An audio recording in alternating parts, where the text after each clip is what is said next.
Hello, all you beautiful internet people. I was going to do a live stream today. However, it appears that's not possible. The camera on this thing is a bit glitchy, so I'm going to give you the next best thing. I'm going to record right from the webcam to give the definitive live experience. However, I'm going to read a story I've written. Gosh, I'm growing a beard, aren't I? Got a little fuzz there. We've got my first novel here, Nightlife. This is the only printed manuscript, but you can see how thick it is. This hush puppy is about 90 pages long, if we're going by and just look at it. It's gorgeous, you know. It's something to admire. It's about 80,000 words. Incredibly thick. This is a thick novel here. So I figure, since I was going to do a live stream, why not read Nightlife? Because that was my original plan, was to read Nightlife. Now, in the future, I might be reading some stories from my new science fiction anthology, Graffiti on the Walls of Pierce Brosnan's Garage. But currently, I'm thinking about reading maybe the first few pages of Nightlife, just to see how you like it. And as I write this, it's about 2:34. So we're gonna read until about 20 minutes or so. And I hope this garbage computer I'm recording on has enough internal storage to accomplish it. But we're going to try it. Heck. Okay. Wait. Microphone. Got to be sure the microphone's on. There we go.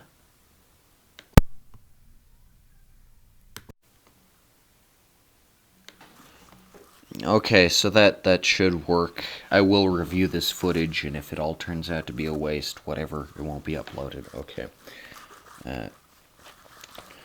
Joe had been a nocturnal creature all his life. Not a vampire, or a Morlock, or whatever you call it. He was human. He just liked the night. Was anything wrong with that? Of course not. To him, the night was a special time. The day was hectic, hot. The night was cool, both literally and figuratively. It made him happy. It was a time when people were in their beds, sleeping or possibly on the verge of sleep, or maybe they were just like him, staying up, trying to win a bet or something like that. Maybe they had insomnia. Now I'm going to flip forward to the most interesting bit where Joe hops in a cab ride with a cab driver. Okay, you can buy this novel. I'm selling this novel. It's just that most people don't want to because they don't know how good it is. They don't know the quality, primo material contained herein. Okay, here goes. Let me see. Now, this novel is very disjointed. It reads kind of like Kurt Vonnegut. If you've ever read Kurt Vonnegut, this is kind of like that. I wouldn't say it is Kurt Vonnegut. It has its own style. It has the Nicholas Arcicada patent style. But here it goes. Where's the part with the cab driver? I know that bit's in here. Here we go. Let me see. There we go. Life isn't a movie, said the cab driver. Oh, wait. We'll start here. Here we go. Wait. All right. I'm gonna read the excerpt, the part with the cab driver. Okay. After 40 minutes, the cab pulled up. For that one moment, Joe felt as if the cab driver was the only other person on Earth, since the land here had no people at all. It was like a ghost town, but not with cowboys, or cowboy stuff, just a ghost town. The cab driver rolled down his window. "Hop in, Mac," said the cab driver. "This is going to cost you quite a pretty sum." The cab driver had a New York accent. His name wasn't Mac. Why did these cab drivers always call people Mac? Would they call a woman that? Was the guy really from New York, or was he just faking the accent? Either he just put on the accent not to look stupid, and so that people would know he was a cab driver, or years of being a cab driver had molded him into being a stereotype, and he couldn't help his accent, even though he had never been to New York. "I know it'll cost me quite a bit," said Joe, "but I really want to get home. I'll pay whatever you ask." Joe only had $90 on him. He hoped it was enough. "My home isn't too far from here," said Joe. Then he told the driver his address. The cab driver's eyes widened. "That's pretty damn far," said the cab driver. "That's in the next county." Joe panicked like a chicken on Tuesday, whatever that means. He had walked from his county all the way into another county. He was miles from home. Sometimes on night walks, his mind slipped. He had lost track of time. "How much will this cost me?" said Joe. He hoped it wasn't more than $90. "Well, normally," said the cab driver, "it would cost, say, $120, but seeing as you're in a pickle, I'll make it $100 even." Joe gasped and fell down on the sidewalk. "I only have $90, said Joe. In that instant, the world was silent. "Okay, Mac," said the cab driver. "That should be okay. Just next time, don't walk 100 miles without some more money on you." Joe wasn't that religious, but he thanked God, just in case God existed. Joe clambered into the back seat of the cab. He was tired and covered with dirt. He was never going to try to order a cab for conversation again.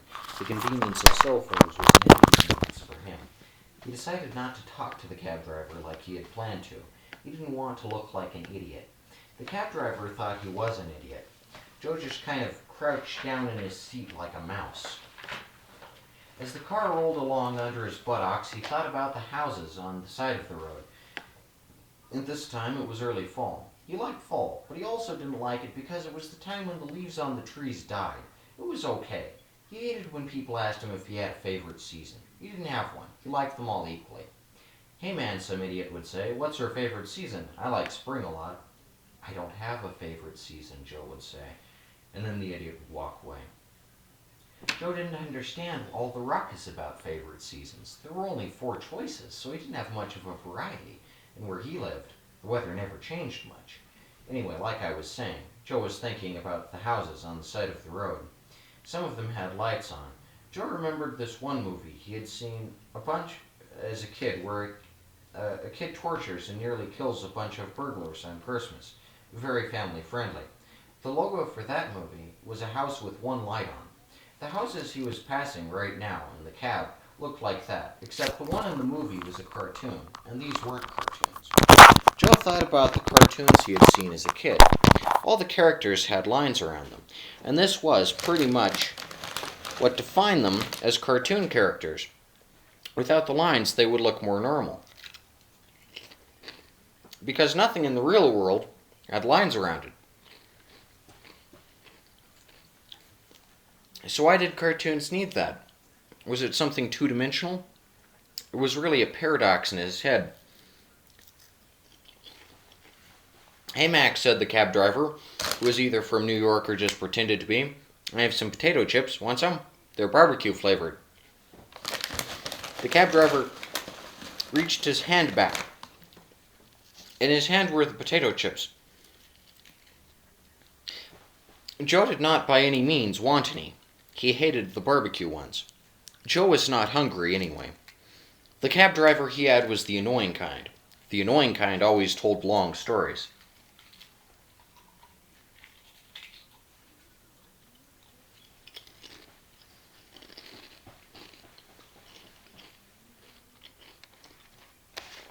"When I was a kid," said the cab driver, "we had this big tree in our backyard. We liked climbing it, me and my brother, but it sometimes snapped, right? Sometimes we would just be up there, and all of a sudden, the damn branch would give way under us, and the next thing you know,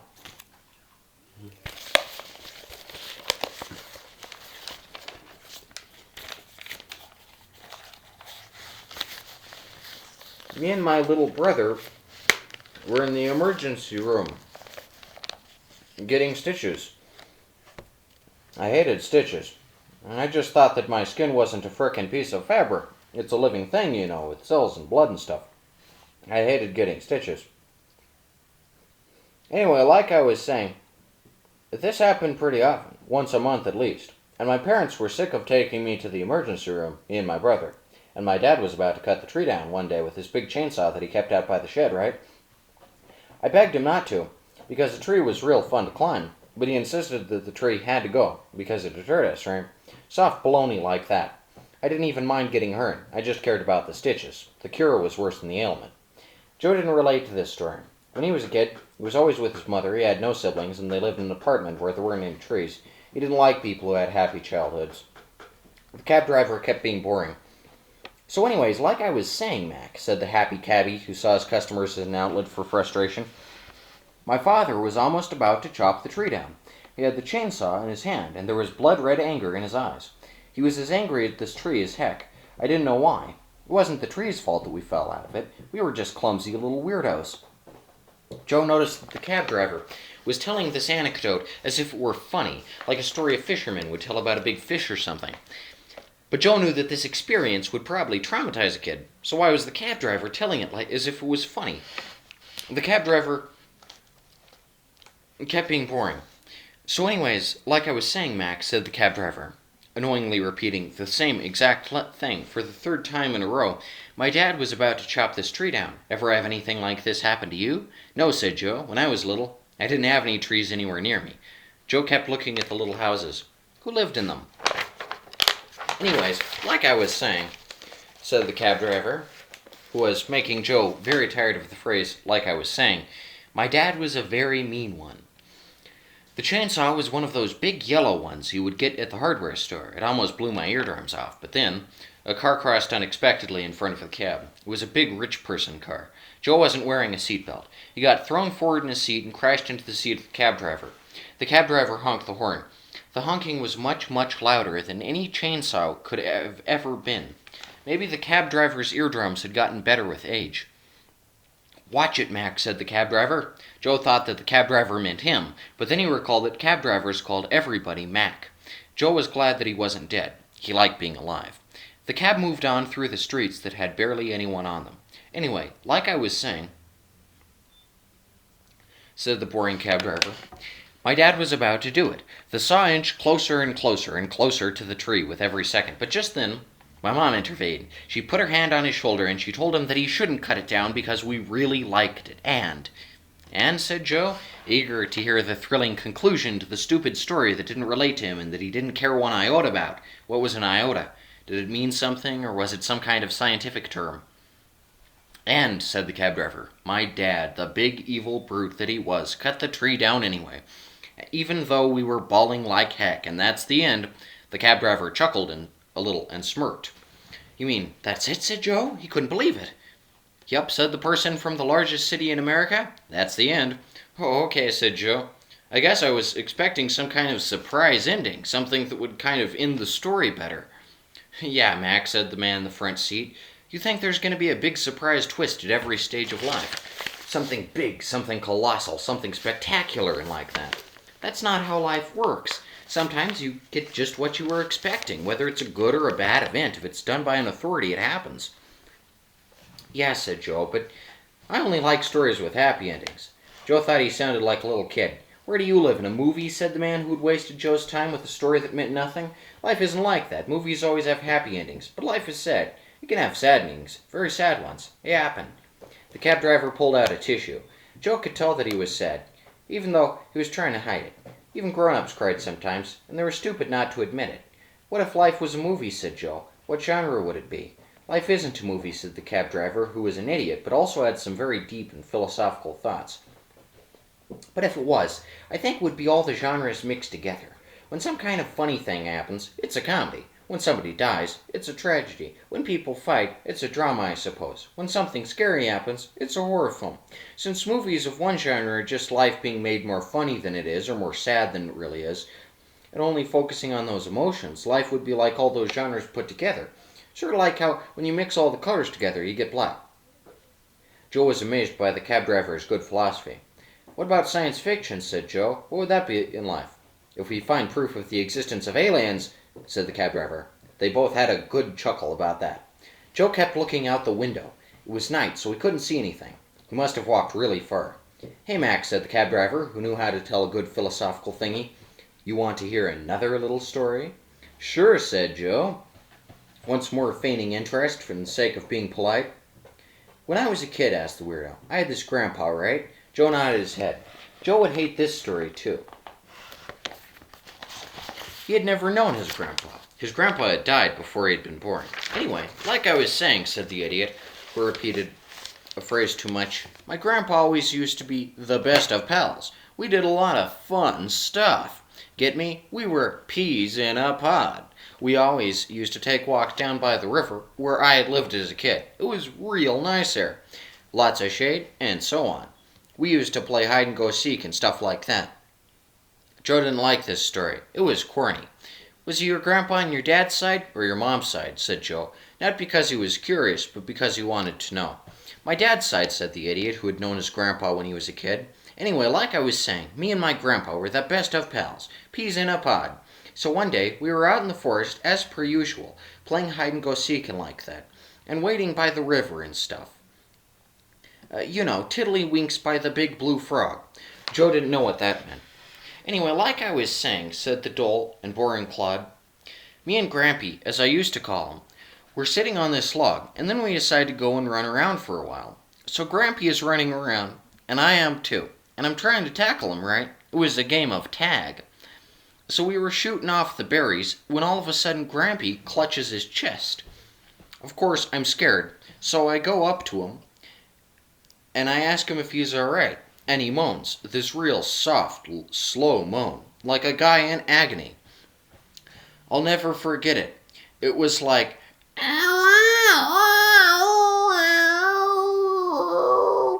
and I was just screaming in terror. "And then he died," said Joe? "A heart attack or something?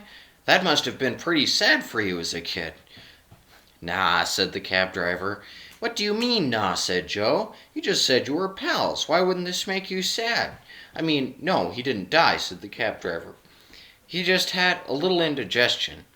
He lived. He's still alive today, in this little old folks' home in Vermont called Shady Pines. We still meet up and pal around sometimes." "Quit being funny," said Joe. "Who's being funny?" said the cab driver, who was also an idiot. "I wasn't trying to be funny. That's just what happened is all. To the letter. He sends me postcards sometimes. I got one last Christmas." Joe lay farther back in his seat, clasped his hands behind his head, and sighed. They were still quite a long way from his house. "You sure you don't want any of these potato chips?" said the annoying person who liked to torment Joe with stories that had no meaning. "You're missing out. These are really good." Joe wasn't probably going to call a cab ever again. Joe wondered why cabs had checkerboard patterns on the side. Why would this be? Was this how cabs came to be recognized as cabs? But they could just as easily be recognized if the inventor of them had decided to put a portrait of Clint Miller on the side. So why a checkerboard? He decided to look it up sometime, when he had access to the internet, which would be never. "Hey, how close are we to the place? I mean my house now," said Joe, who just wanted to get away from this person who had weird ways of telling stories. He thought for a moment that maybe the cab driver was only a representation of an idea, like the characters in Gulliver's Travels. Maybe the cab driver was the living embodiment of boring stories. That would make a lot of sense, actually. "We are, let me see," said the fiend, "about 10 miles from your place now."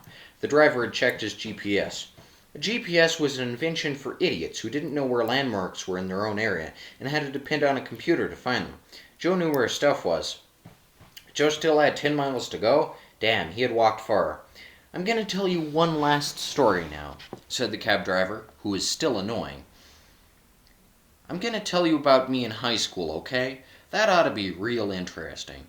Joe didn't think this would be interesting. High school was not interesting. It was just a place where you learned things. "This story happened when I was in my junior year," said the babbling cabbie. "I don't know why they called the third year the junior year. Shouldn't that be the first year? Oh well, it doesn't matter. Anyway, like I was saying, I was this member of this fraternity they had there." Joe hated fraternities. They were for sick, drunk people who liked to torture other people, and the only people who would join them were sick, drunk people who liked to torture other people. He had never been in one because they were garbage. This fraternity was called Phi Beta Babushka, said the moron, who must have gotten drunk a lot as a youth.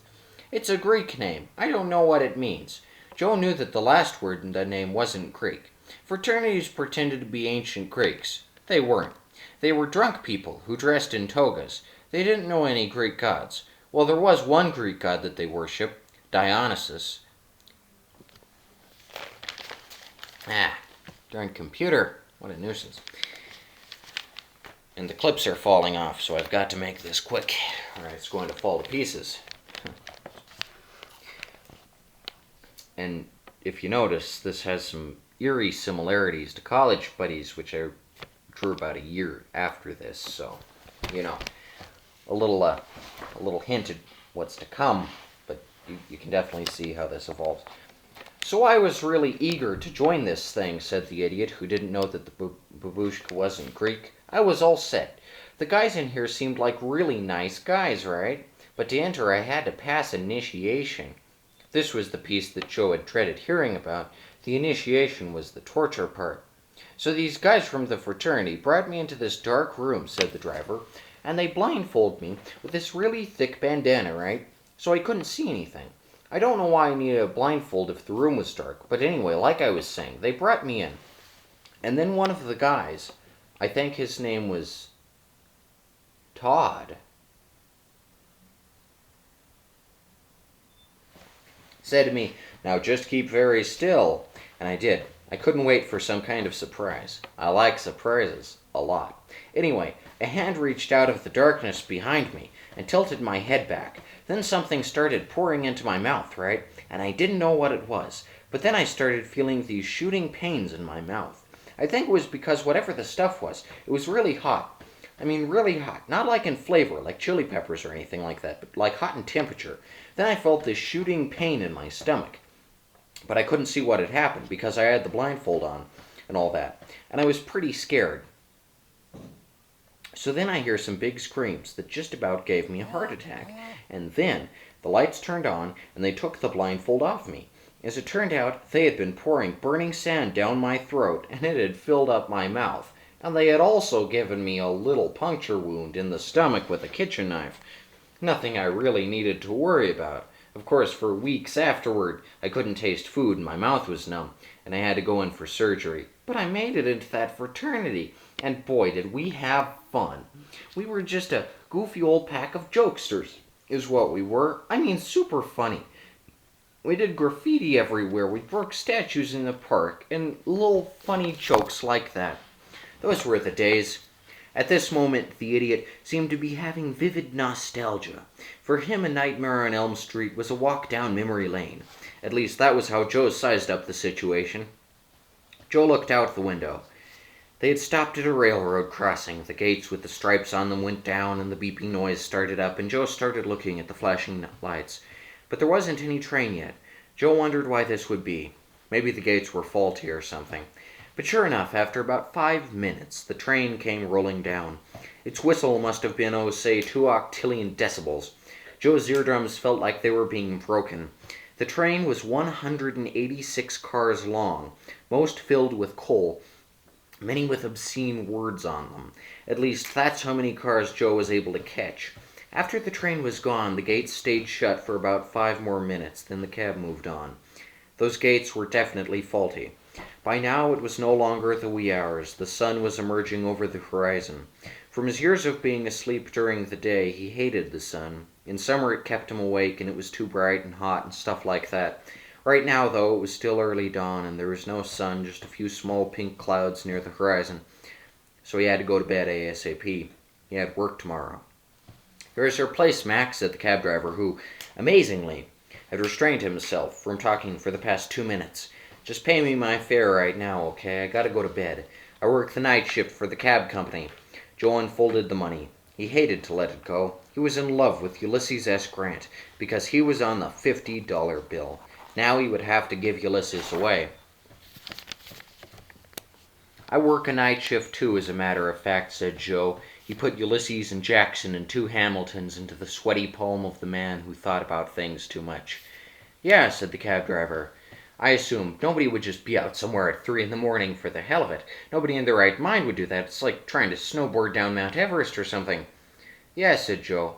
What is it that makes us stay up like this? What's in it for us? It takes a lot of effort, rescheduling our sleep schedules and everything. I just do it because, well, I like the night. I always have. Ever since I was a kid. But when I was a kid, I always had a very strict bedtime, and I never really got to see what night was like. Then when I really saw it, I was amazed. Yeah, Max, said the man who perpetually drove around in a big yellow car. I do it because the night is mysterious. You know, danger and action around every corner. It's like I'm in some kind of old movie. The cab driver yawned a little. Well, anyway, see you later, mister, said Joe. He walked up the steps to his house, feeling very tired, like he had been in a sensory deprivation chamber for a month. Hey, wait, called the guy, who was really trying to get Joe's attention, waving his arm out of the door. What's your name? Joe, said Joe. What's yours? Max, said the idiot. Then he drove away. So, you know, you can definitely see some very pre-college buddies-ish type stuff there. For those of you who are into college buddies, you'll be happy to know that, you know, I actually had other ideas. I had forgotten about how similar that is to college buddies, and that the fella's name is Todd. But, you know, wacky coincidence. Crazy. Absolutely bonkers. But anywho, that's been my reading of Nightlife, my novel, which you can buy. And I'd say I can print you up a copy for, say, $30. I've also got a sequel. It's called Ersatz. I might read it next time. I don't know. Next time I might read one of my science fiction stories. But yeah, there's just been a little test. If you have any questions about the novel in general, then just leave a comment below. And the potato chips I've been eating in this video aren't barbecue. They're salt and vinegar. So, well, that'll do it for today.